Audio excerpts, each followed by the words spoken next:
Gloria in Lumber Bridge, North Carolina. Hey, Gloria, thanks for watching Free Speech TV. What's on your mind today? Hi, Tom. I just wanted to comment on that gentleman that you just spoke to. Kevin Jackson. That was just disturbing. I've come to the realization that he's talking about pimping, race pimping. He's basically the one that's race pimping. Some of the things he said was just out of this world. He apparently doesn't live where the rest of us live. He must live he lives in the guest house at the Ivory Tower or something. Well, he lives in conservative land. That I don't even see that as conservative. I see it, and he never stopped talking. But I see that as just blatant, out and out hate. And it's basically, he keeps talking about jobs. A lot of the black commentators I see, they're basically in it for the money. As long as they can say what Roger Ailes and the rest of them want to hear, they are getting paid. Yeah. And if they had to have a job where they had to work, they would be pitiful. Because they wouldn't make it. They wouldn't be able to make it. That's people with these big candy apple dreams, and it's depressing. Yeah.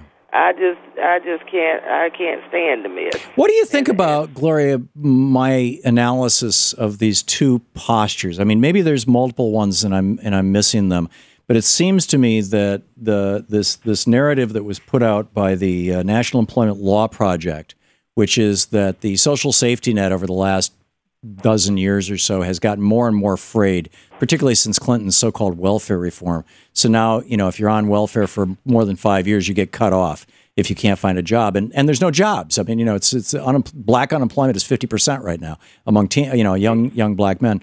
And so as a consequence of the policies, basically Reaganism policies of undoing the New Deal, what we're seeing is that poverty is actually going up in low-income neighborhoods, which includes a lot of black neighborhoods, and crime always follows poverty. So there's that narrative.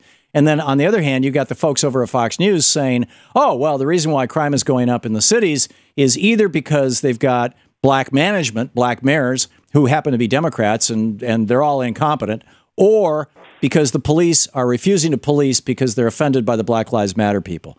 There's no empirical evidence for that whatsoever, but I'm telling you, the white people who watch Fox News believe that to be the case. Can you think of any other narrative to explain why crime is going up in the cities other than those two? No, you're exactly right. I live in an area now. The area I live in Robeson County in North Carolina, and in our county, our biggest, we're basically third, three of races, black, white, and we have the Lumbee Indians, and basically, and the crime rate is gone up. I have to agree with that. It's gone up. Like the area I live in, we didn't used to have any problem with crime, but it's gone up some, and basically it's because the jobs have gone away. We had Converse Rubber. We had International Janssen, the company that made the speakers. We talking about thousands of jobs. We had the Croft Metal Works. You talking about thousands of jobs. All these jobs have gone away. And now, if a kid doesn't go to college, and basically the only thing you can do is work in a dealership selling a car or something like that, because there's nothing to do. Yeah. And the crime rate is going up because the kids are getting disgusted with it, and that's why the crime rate is going up, and they are trying hard to keep them from getting any type of benefits in our county, and we're one of the poorest counties in the state. We're like top of the list, one or two in the state, but we're also one of the biggest counties in the state. Yeah.